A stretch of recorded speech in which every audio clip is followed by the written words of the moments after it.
Welcome back to the channel, everybody. Gonna change the subject up a little bit today, and actually, it's still about preparedness, but things to be prepared for that's going on in the world right now.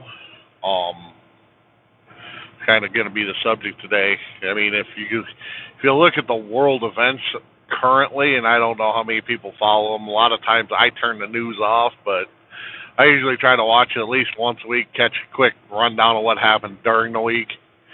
Otherwise, it's always just so depressing. But one thing that, if you notice, that's going on in the world right now is there's a lot of conflict. And I'm not going to say that it's going to all lead to something, but the way it looks, it could kick off World War III between Russia and Ukraine, the Chinese and the Taiwanese, and then the Chinese and the Indians, and you got Iran and Israel. I mean, there's just a bunch of pots boiling right at the moment. And then if you look at just the economy in this country, that doesn't help things either. And then we have things that are making it worse. I'm not going to get too political on what my standings are with the current administration. Everybody has their own feelings, and they're entitled to those. But yeah, I mean, it's one of those things. If you look around the world, I'm not going to say it's going to happen, but there's signs it could happen of World War III kicking off, which I don't think anybody wants. But it's something to keep an eye on and be prepared for, which is what we do. We are the preparedness community. We try to be ready for things that other people aren't. It's kind of a scary time, honestly. Like, I remember growing up as a kid in the late 80s, early 90s, the conflict in Iraq at the time was kind of scary. Can you imagine being a kid in today's society? Good God. Yeah, I mean, just with the entire tensions in the world, like, we gotta stay on our toes and make sure that we're ready for just about everything. Because the thing is, like, China and them go to war. We already have problems getting stuff from China now, and it's part of the supply chain problem. Imagine if they're at war with India or Taiwan. Because I believe, I don't know, but I'm pretty sure we're allies with both India and Taiwan. I'm not too up on allied treaties that we have with countries, but I believe we're allies with India and Taiwan. And then we've been helping the Ukraine. So then you got Russia knocking on the door up there, fighting with those guys. And then you got the 1,000-year battle going on in the Middle East between Israel and Iran. And the current administration keeps trying to let the Iranians get nukes, and Israel is not going to let that happen. There's a few of my friends that I've talked to, and they're in the military, and their thoughts are that if it comes down to Iran getting nukes or Israel going to war with Iran, Israel's going to war with Iran to stop them from getting nukes. And if Iran tries to invade Israel, as they would say, the Israelis will make the desert glow for 1,000 years, because they won't give up Israel to anybody. So, just not trying to spread fear or hate or anything else. I'm just relaying information that I've gotten from people I've talked to.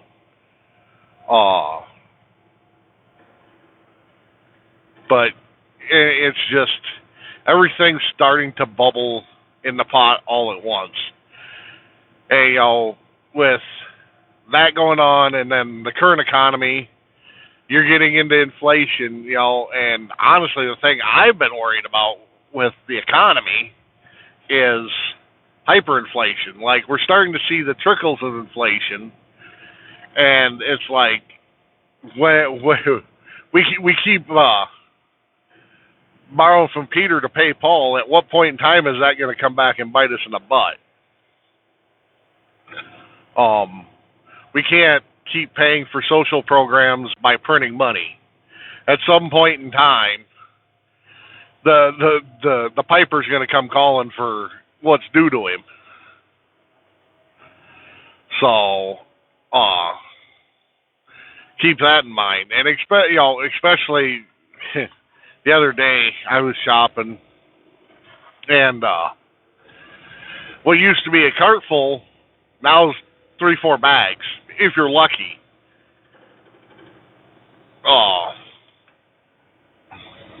So keep building your supplies up, because if we trigger into hyperinflation, good God help us all. Because the thing is, dollar's not going to be worth anything.